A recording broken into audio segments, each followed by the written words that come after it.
All right, I'm going. You're going now?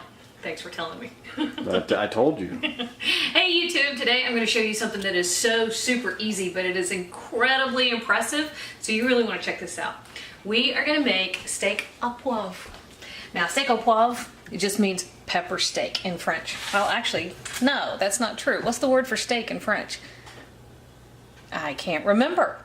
Doesn't matter. Pepper steak, you know, in the South is that dish that's kind of done with the cube steak stuff, and you do it with onions and peppers and you get a gravy. It's not the same kind of pepper steak. This is actually done with filet mignon. And it's kind of funny because Ricky walked in the kitchen a minute ago and he went, "What, you only have 2 steaks? You gotta cook them both?" He wanted one. Here's the problem. Filet is expensive. You all know, I don't normally do this, but this was $18.99 a pound. So it's a little high. You kind of reserve this dish for when you want to kind of make a statement. So anyway, these are both just over 8 ounces. The only other option they had at the grocery, and y'all know my grocery stores are kind of limited here. Only other option they had was this little tiny, you know, like a 4-ounce filet. So I thought, you know, whatever. We're gonna just go for it this time. Now to make steak au poivre, you only need a couple of ingredients. I mean, this is everything for a dish that they probably would charge $39, $45 for in a restaurant. So we have olive oil and butter, we have our steaks, salt, and uncracked peppercorns, and not focused. There we go. We have a learning curve on the new equipment if y'all can't tell. Anyway, final ingredients, cream and cognac. High-end brandy. I bought a little tiny bottle actually, and that's all I need. So when I went in there, I wanted to know if they had those little airplane bottles. I was just going to get a couple. They don't, so now I've got brandy. Great. All right, so to start this off, we're going to come over here and I'm going to show you all how to use a mortar and a pestle. Now, anything that cracks these peppercorns is fine. Whatever works. I have seen, and I've done this myself. This is a cast iron skillet. It's about 100 years old.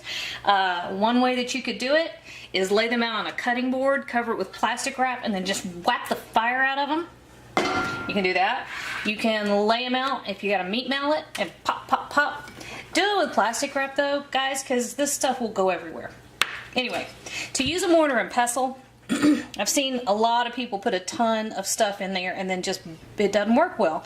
You don't want to put much in at one time because you want the pestle making contact so you're cracking.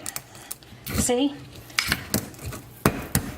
Boom, boom, boom, boom. Oop, there they go. See how you get them cracked? That's what you're after. And so if you put the whole batch in at one time, you're going to have peppercorns against peppercorns instead of peppercorn against metal. And you are losing a few. That just happens. So don't overfill your mortar when you're doing this. That's the biggest thing. What was I doing a couple weeks ago and I just put too much in there and it took forever and I was like, okay, this is stupid. I don't know why I'm doing it this way. I don't think you were here, so how would you know? Ricky doesn't know what I'm talking about. This is actually Ricky's mortar and pestle. He makes his own ramen. We get rice noodles, which of course we have to order because the closest Asian market is over an hour away. But Ricky makes his own ramen, and so he makes a paste with ginger and garlic. What else do you put in there? You're not going to tell me anything, are you? He makes a paste with ginger and garlic. I know that. And he makes really good broth. Alright, so this is all this stuff is about. Takes a bit of muscle. But that's it. It's not hard. And we're just going to do it until we have enough to coat both sides of both steaks. Okay? So give me a minute. I'm going to crack the rest of this pepper. And y'all aren't going to have to listen to me going and then I'll be back and show you the rest of the recipe. Alright. right, so we're all got our peppercorns beaten up. Well, we'll light the stove maybe. Woo! Yes, we did. Let me give you a hint. Just go ahead and take the smoke detectors out of your fire alarms. We have incredibly sensitive fire alarms. If I had something, what was a roast chicken in the oven last week, and a little piece of carrot got kind of caramelized and the fire alarms freaked out. So I took the batteries out of the one in the kitchen. One in the hallway may go. It's all good. We'll scare Lance. Lance is gonna have class today, so she's back there sleeping, and the drawer is stuck, and I can't get my tongs out of the drawer. Let's see. What is? Oh, it's my tongs that are stuck. Tell Joey unloaded the dishwasher. Joey's method of putting the dishes away is to open one cabinet or one drawer and shove everything in the same one, because he's 8. All right, so we're gonna get our pan nice and hot. Let me give you another hint. Don't breathe in the smoke from the pepper. I love this dish. I absolutely adore pepper beyond belief. But it will, pepper like this will take you down if you're not careful. All right, so 2 tablespoons of butter. About a tablespoon of olive oil. The butter is for flavor. The olive oil actually helps increase the smoke point of the butter, so we get a better, outside sear on the steaks. All right, kosher salt. I'm gonna season aggressively on both sides. I am pretty sure this dish actually is originally French and not one of those dishes that somebody gave a French name to try to make it sound fancy because it was done in America. Could be wrong. Okay, we want to get our pan nice and hot before we begin with the steaks. So this is all you do. You lift it, just press it down.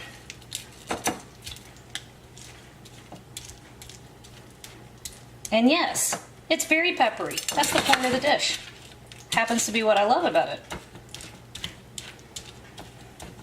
I'm almost seeing the comments and maybe that's too much pepper. Well, no, it's not. Actually, the way this dish is finished, it is a lot of pepper. But the way it's finished with the cream really mitigates the heat of the pepper, and you're left with this gorgeous rounded flavor. Nice and pressed on, and there we go. These guys are ready. We're done with this. Now, I took these out of the refrigerator about 15 minutes before we started shooting. It's actually better to give it probably half an hour. You want it to come closer to room temperature. It helps ensure that you get it cooked evenly all the way through while getting a nice sear in a nice hot pan. If it's too cold in the center, there's a better chance it's going to be more rare than you really want it. Now I'm going for medium rare, probably about 4.5 minutes per side. Are we doing well? Okay, our milk solids are starting to talk to us, so right into the pan. Hear that sizzle? That's a good thing. All right, like I said, do not breathe over the top of that pan. You know, I would never do something like that. I really have to say, half of my YouTube channel is me telling you all not to do the stupid crap I have done several times in my past. Okay, guys, we're going to give this 4 to 4.5 minutes on this first side. Then we're going to come back and flip and show you how to finish it. All right, Ricky had a really good point. He asked me, why do we not just marinate? Okay, well, this is a filet. It's the most tender. It's considered the creme de la creme of steaks. But it is extremely tender. Most marinades contain some sort of acid, which helps to break down and to tenderize and all that kind of stuff. Oh, here's our time. We're going to flip. Ooh, there. This is what you're after.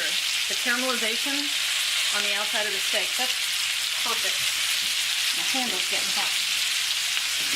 Anyway, most marinades contain acid, which helps to tenderize the steaks. The acid will break down the fibers in a steak. When you marinate a filet, often what you end up with is mushy. A filet is one of the less flavorful cuts because there isn't a whole lot of fat or marbling in it, but it is the most tender. I mean, I've often seen fillets you could literally cut with just the edge of your fork. So a marinade is often not the best choice for a filet. Instead, you want to get something nice and flavorful on the outside and get a nice crusty exterior when you cook it. Okay, second side, 4 minutes. We'll be back. Well, I was disappointed that the smoke alarm didn't go off. I'm a little bit surprised. Okay, so we have crusty goodness on the second side. We're going to set these on a plate. These are going to rest. Oop.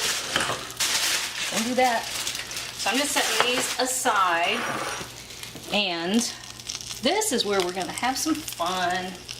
Alright, so we have more oil than we want in our finished sauce, but we do want to capture all the flavor. I'm going to show you the back of the pan. Sorry, it's hot. So you want to pour off most of that grease, okay? Not 100%. Turn your flame off, or if you're working with an electric stove, now this is 2 tablespoons of the cognac.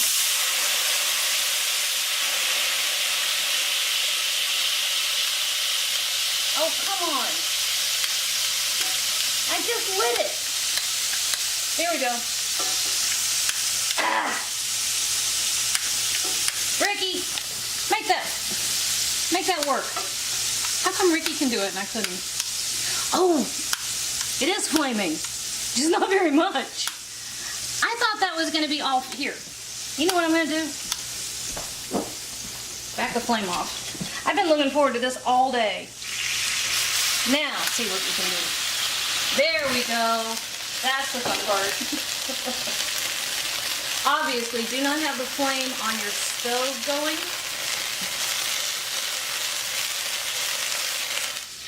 And you're going to soothe it with half of a cup of cream. Turn your heat back on. And this is going to come up to a boil. Where's my whisk? Joey. This is also what happens when you have children cooking in your kitchen. That's effective. So you're going to let this boil for a couple of minutes. And what you're after is, it's going to reduce a little bit.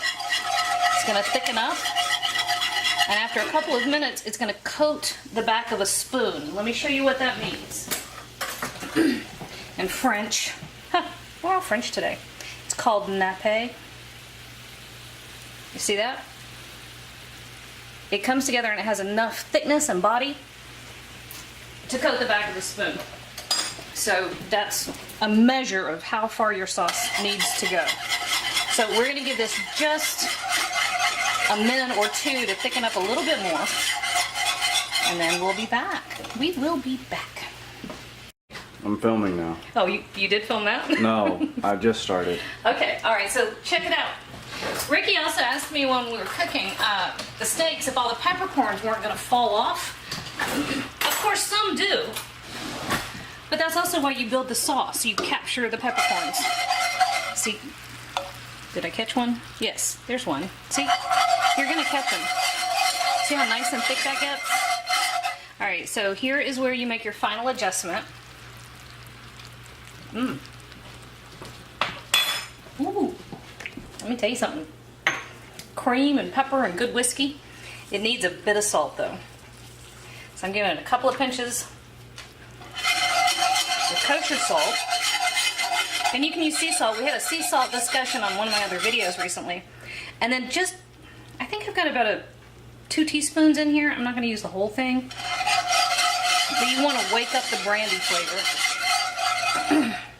Just a touch.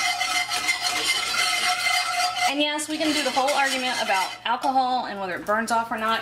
It does. Okay, technically, yes. Most of the alcohol will burn off almost immediately. Some will remain. Some. But it's minuscule amounts, okay? Very small amounts. I need something. One of these. I need this thing.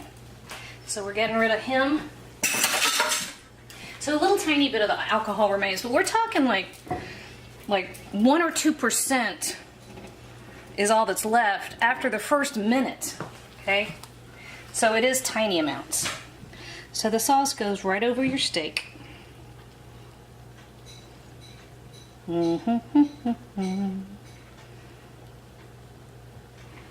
Pop.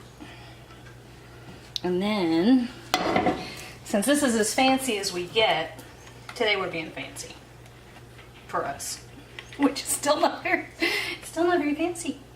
We're gonna garnish him.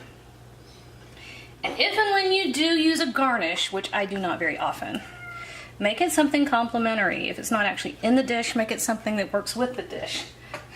You can see the cat.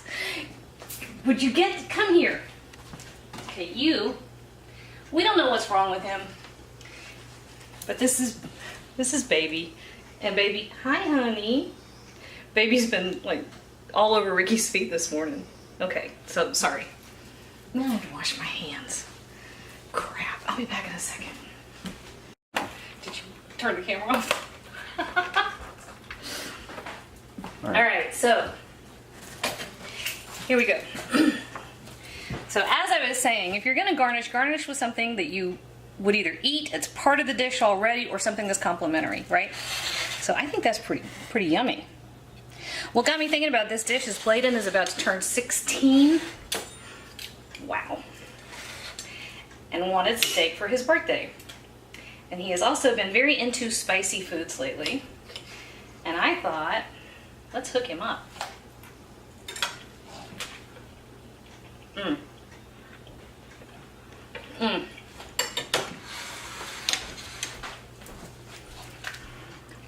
We did 4.5 minutes per side. Perfect medium rare.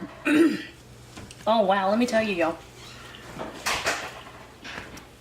Some of these classic dishes, I know a lot of chefs and a lot of cooks are all into reinventing some classics or putting their own spin on something traditional, which is fine. But sometimes you need to just keep the classic, because this is absolutely incredible.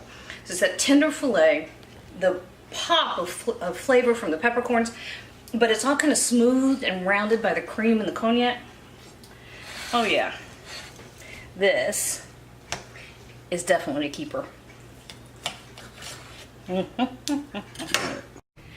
Hey YouTube, thanks for watching, and if you thought that video was helpful, do me a huge favor. Hit like, hit subscribe, hit the little bell so you get a notification whenever I post a new video. And if you have a second, hop on over to Patreon and check out how to support my channel even more. Again, thanks for watching.